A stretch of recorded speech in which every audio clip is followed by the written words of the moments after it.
Di video ini saya akan sharing ke kalian strategi atau cara mengatur keuangan di saat kalian itu masih ada potongan 6 sampai 12 bulan. Dan video ini saya buat khusus untuk teman-teman yang berangkat melalui jalur sponsor ataupun PJTKI. Jadi buat kalian yang baru datang ke Taiwan, strategi ini mungkin bisa kalian pakai karena saya sendiri pun sudah mempraktekannya dan hasilnya terbukti. Jadi tanpa berlama-lama, kita langsung saja ke poin pentingnya.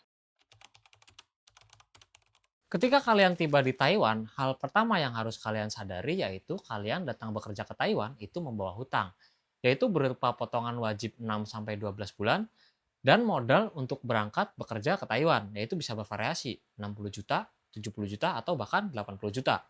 Dan dari informasi yang aku dapat, untuk potongan saat ini yaitu 7.705 dolar Taiwan. Jadi strategi yang saya gunakan yaitu saya membayar potongan wajib ini double setiap bulan gitu teman-teman.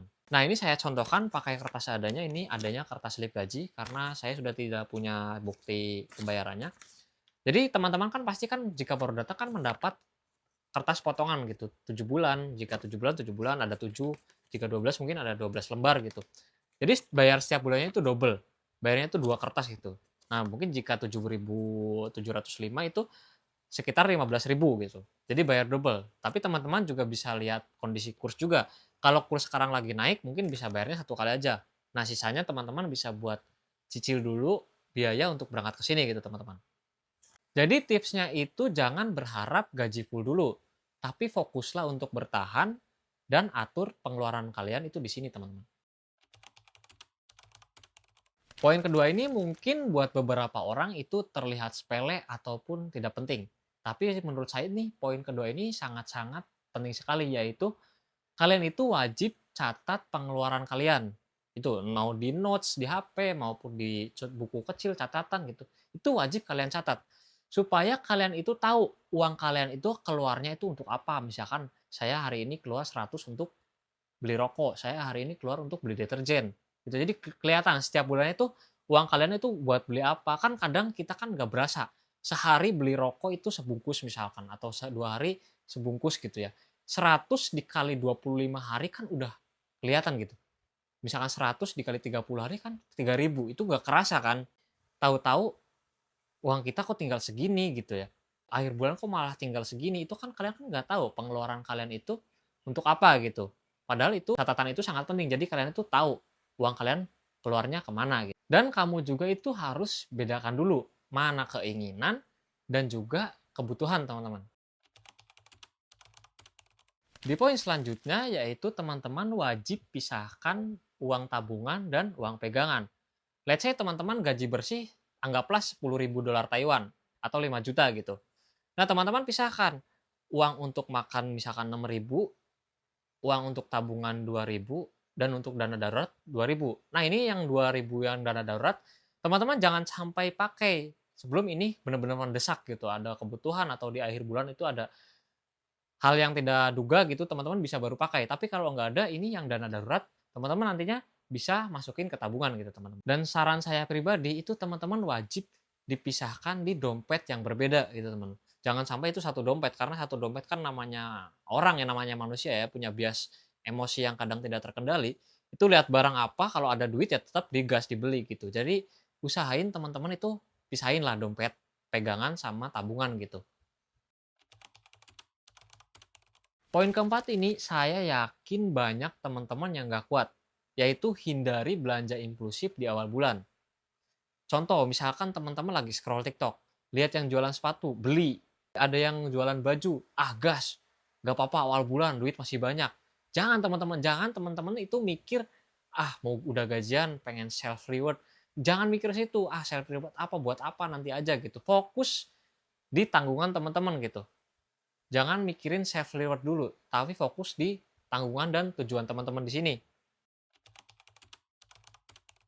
Oke, di poin selanjutnya yaitu teman-teman bawa bekal sendiri ke pabrik atau beli bahan masakan sendiri. Pasti di sini teman-teman udah mikir, males udah capek kerja masa harus masak. Udah capek-capek pulang malam masa harus masih masak sih gitu. Jadi beli simpel aja lah. Jangan teman-teman. Itu malah jadi pengeluaran kalian yang nggak terduga nantinya. Makan sehari let's say di warung Indo misalkan di sini 100 atau 120 itu 100 dikali 3 kali makan gitu, kan udah 300 sehari. Coba dikali 10 hari, udah 3.000. Coba dikali 30 hari, udah boncos teman-teman pasti. Jadi teman-teman usahain hidup frugal itu di awal, teman-teman. Gak apa-apa kita nggak enak di awal, tapi kan tujuan kita kan buat enak di akhir gitu, teman-teman. Jadi nggak apa-apa itu buat hidup frugal dulu di sini, teman-teman. Poin keenam yaitu teman-teman wajib buat target setiap bulan. Contoh, teman-teman wajib menabung 3.000 setiap bulan. Nah, ketika udah 10 bulan, 5 bulan, atau 4 bulan, saya pengen nambah jadi 4.000 atau 5.000, kan udah ada lebih nih. Itu jadi tambahan semangat buat teman-teman dan teman-teman juga bisa tracking, oh saya 3 bulan udah segini nih, atau 3 bulan mungkin kecepatan, 10 bulan udah kelihatan nih.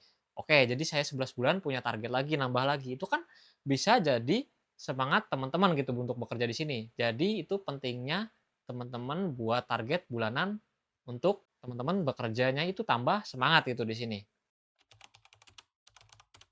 Poin terakhir yaitu poin ketujuh, ini poin yang menurut saya itu banyak ditentang oleh teman-teman.